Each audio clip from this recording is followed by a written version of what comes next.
राम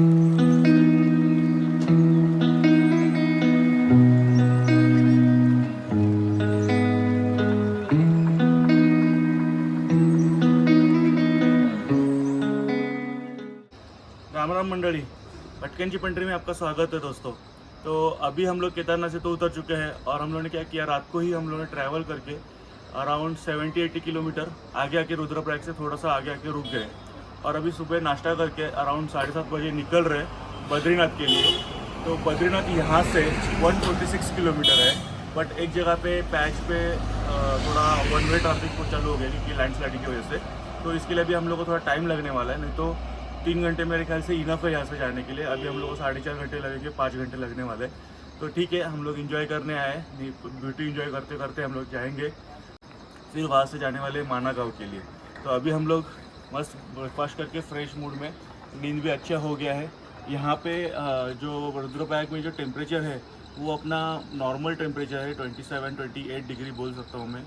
और बिकॉज हम लोग को गर्मी हो रही है थोड़ा, और जैसे जैसे ऊपर चलते जाएंगे वहाँ पे बहुत ठंडी रहेगी और वापस हम लोग को स्वेटर्स और ये सब कैरी करना पड़ेगा। तो आप यहाँ से आगे बैग पैक करोगे तो भी आपको वो ऊपर ही रखना है जैकेट्स और ये, क्योंकि आपको जो उसकी ज़रूरत पड़ेगी। तो अभी तो चलते हैं। इन खूबसूरत वादियों को देखते हुए हमारा रास्ता कट रहा था और 1-2 घंटे कैसे निकल गए हम लोग को पता ही नहीं चला। और जैसे ही थोड़ी देर के बाद वो लैंडस्लाइडिंग वाला पैच आ गया, और तेरी देखते हुए तो हम लोग बहुत ही हैरान हो गए, इतना बड़ा लैंडस्लाइड हो गया था। और यहाँ से हम लोग धीरे धीरे आगे बढ़ रहे थे और सामने से जो आने वाली गाड़ियाँ हैं उनको रुकाया गया था। उसके लिए अच्छा हुआ, नहीं तो हम लोग को और 1-1.5 घंटा यहाँ पे रुकना पड़ता था।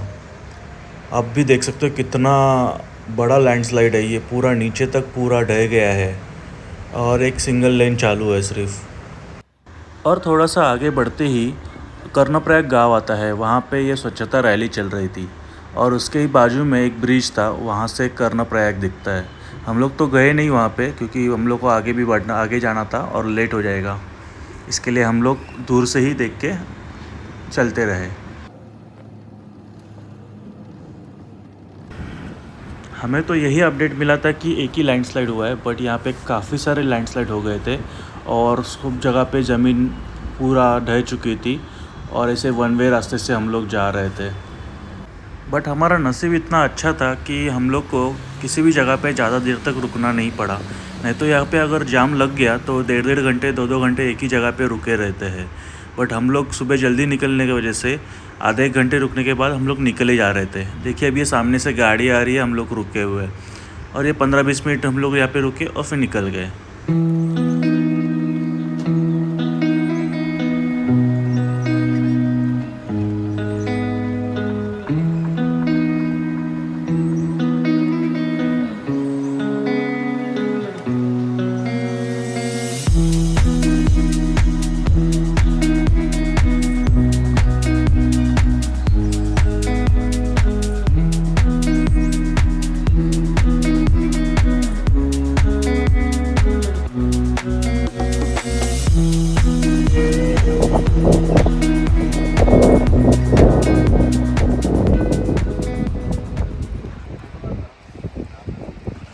दोस्तों 146 में से अभी 60 किलोमीटर बाकी है और ये लंगसी गांव है। यहाँ पे हम लोग अभी रुके हैं थोड़ा ब्रेक लेने के लिए और बीच में काफ़ी सारा लैंडस्लाइडिंग हुआ है, काफ़ी टाइम उसमें जाता है।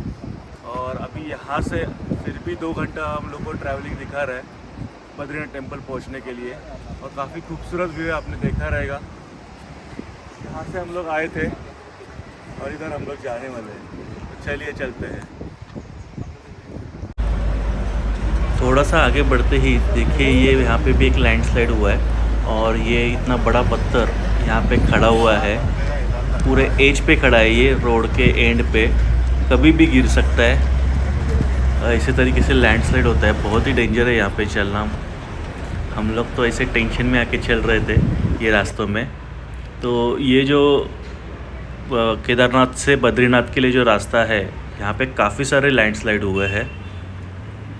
यहाँ पे इतने सारे लैंडस्लाइड होने के पीछे का रीज़न ये भी है कि ये जो यहाँ के जो पत्थर और मिट्टी जो है वो बहुत ही मतलब वो जो महाराष्ट्र और इस जगह पे लाल मिट्टी रहती है, वैसे लाल मिट्टी नहीं है, ये वाइट कलर थोड़ा सा अलग कलर है और ये लूज़ मिट्टी है और पत्थर भी इतने स्ट्रॉन्ग नहीं है जो एक दूसरे को पकड़ के रख सके।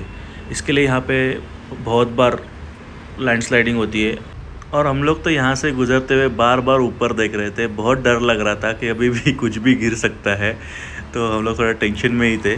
बट चलिए, ये व्यूज़ भी काफ़ी खूबसूरत था, तो व्यूज़ को तो डेफिनेटली हम लोग मिस नहीं करना चाहते थे। तो पीछे बैठने वालों को तो कुछ समझ में नहीं आ रहा था, बट जो आगे बैठ के मैं जब वीडियो रिकॉर्ड कर रहा हूँ तो मुझे समझ में आ रहा था कि ये कितना ख़तरनाक है।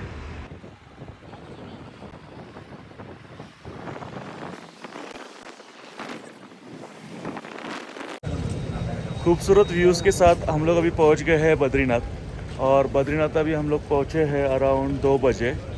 और यहाँ पे बद्रीनाथ जो टेंपल है वो 12 बजे से 3 बजे तक बंद रहता है। तो अभी हम लोग सोचे कि चलो खाना खा लेते हैं।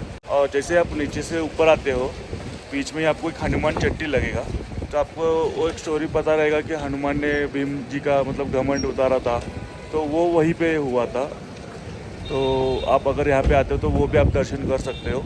हम लोग को जल्दी बद्रीनाथ पहुँचना था, इसके लिए हम लोग वो स्किप करके आगे आ गए हैं। तो अगर आप जल्दी आ जाते हो 1 बजे से पहले, तो एनी हाउ 12 बजे तो मंदिर का बंद हो जाता है। इसका पीछे का रीज़न यही है कि भगवान को भोग लगाया जाता है, इसकी वजह से वो बंद किया जाता है। तो आप डायरेक्टली माना गाँव जा सकते हो, माना देख के फिर आप नीचे आके बद्रीनाथ का दर्शन ले सकते हो। अगर बद्रीनाथ में आते हो तो ये एक अच्छा होटल, सबसे मस्त होटल, और यहाँ पे खाना अच्छा मिलता है। होटल के अंदर सर से बात करने के बाद हम लोग को ये पता चला कि अभी शाम के टाइम पे उधर भीड़ कम हो जाएगा, और माना गाँव जो है वहाँ पे 5 किलोमीटर आगे, वो अगर हम लोग बाद में जाएंगे तो अंधेरा हो जाएगा, तो वहाँ पे कुछ देखने नहीं मिलेगा। तो प्लान अभी हम लोग ने ये बनाया कि पहले हम लोग जाएंगे माना गाँव, वहाँ पे सब देखेंगे, और फिर वहाँ से हम लोग नीचे बद्रीनाथ टेंपल के लिए आएंगे, क्योंकि शाम के 10 बजे तक तो बद्रीनाथ टेंपल चालू रहता है। तो हम बाद में हम लोग आके दर्शन ले सकते हैं। तो आपको भी ये थोड़ा सोचना पड़ेगा कि आप कौन से टाइम पे जा रहे हो। अगर शाम को होने वाला तो पहले ऊपर का प्लेस विज़िट करो, फिर टेंपल विज़िट कीजिए। तो चलिए अभी चलते हैं माना गाँव के लिए।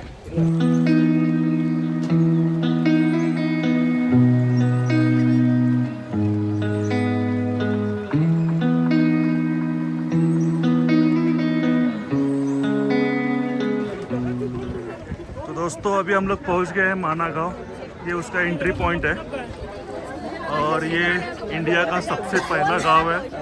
इसके आगे 74 किलोमीटर बॉर्डर है, और उसके बीच में कुछ भी नहीं है, प्लेन रास्ता है, पेड़ भी नहीं दिखेगा आपको। वो हम लोग को ऊपर जाने के बाद आपको मैं बताता हूँ कहाँ से है। तो अभी फ़िलहाल चलते हैं माना गाँव के अंदर।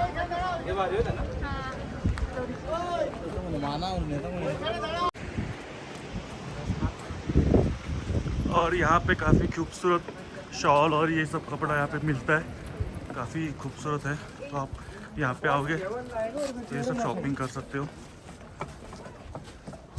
और यहाँ पे ठंडी भी थोड़ा कम है, इतना ज़्यादा ठंडा नहीं है अभी क्लाइमेट। अभी हम लोग आए हैं।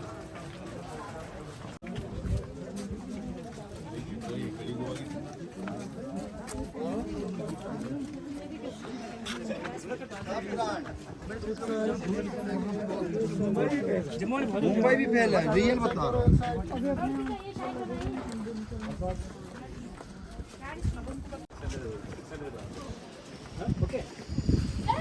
और यहाँ पे सबसे खासियत जो है वो इसकी है, एक दो, एक बोला ना, दो बोलता। और तुलसी का पत्ते यहाँ पे मिलते हैं। तिकडे जावं लागेल, हे तिकडे वाटतं ते पुढे जाऊन करावं। तो ऊपर आने के बाद राइट साइड से हम लोग ऊपर चढ़ रहे हैं, और यहाँ पे गणेश गुफा और व्यास गुफा है, पहले वो देखेंगे। चलिए।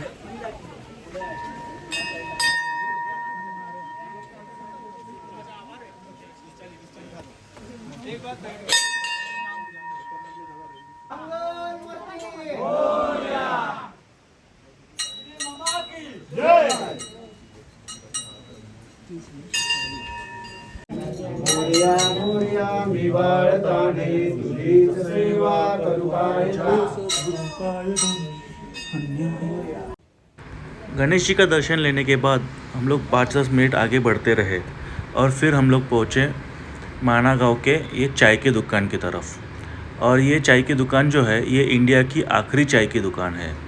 बट जब मोदी जी ने इस माना गाँव को विज़िट किया था तभी इसका आखिरी चाय की दुकान का नाम चेंज करके फर्स्ट चाय की दुकान इन इंडिया ऐसे रख दिया, क्योंकि इसके आगे 74 किलोमीटर कुछ नहीं है, पूरा प्लेन रास्ता है और उसके आगे बॉर्डर है। तो आपको अगर उस बॉर्डर से अंदर आते हो तो पहले ही ये चाय की दुकान लगेगी और उसके ही बाजू में ये वेदव्यास जी का गुफा है। तो अभी हम लोग चलते हैं आगे देखने के लिए क्या है।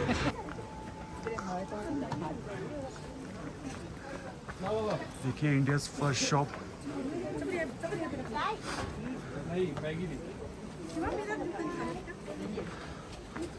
और सामने का नज़ारा देखिए।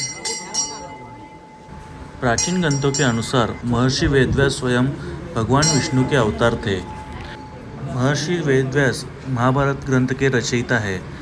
वो महर्षि पराशर और सत्यवती इनके पुत्र है। महाभारत ग्रंथ का लेखन भगवान श्री गणेश ने महर्षि वेदव्यास को सुन के लिखा हुआ था। और आपको ये स्टोरी पता भी होगा कि जब वो लिख रहे थे तब उनकी लेखनी टूट गई थी, तो उन्होंने अपने दांत को तोड़ के उससे लिखना कंटिन्यू किया था।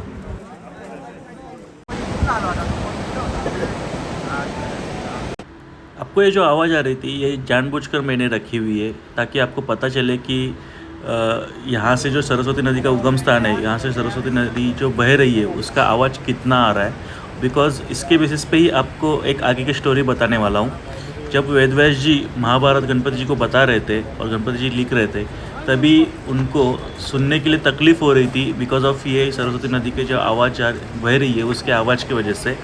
तो इसके वजह से गणपति जी ने क्या किया, सरस्वती नदी को शाप दे दिया कि आपका यहाँ से उगम स्थान तो है बट आप इसी गांव में, माना गांव में लुप्त हो जाओगे।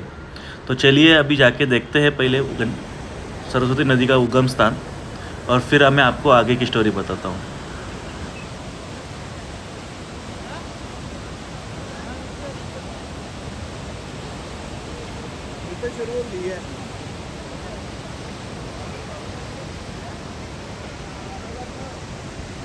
और ये जो आप मंदिर देख रहे हो ये सरस्वती देवी का मंदिर है और अभी हम लोग नीचे चलते हैं और दर्शन लेते हैं।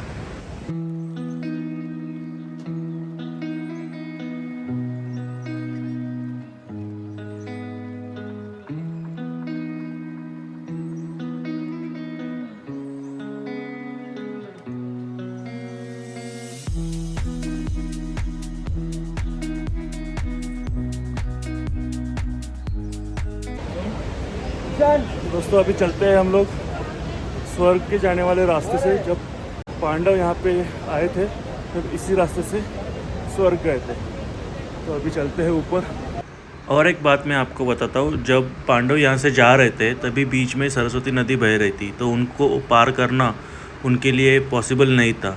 तब क्या किया, भीम जी ने अपना रुद्र रूप धारण कर लिया और एक बड़ी सी शिला मतलब पत्थर बीच में रख के उसका एक ब्रिज बना दिया। तो जो अभी हम लोग क्रॉस करके आए उसको भीम ब्रिज बोलते हैं।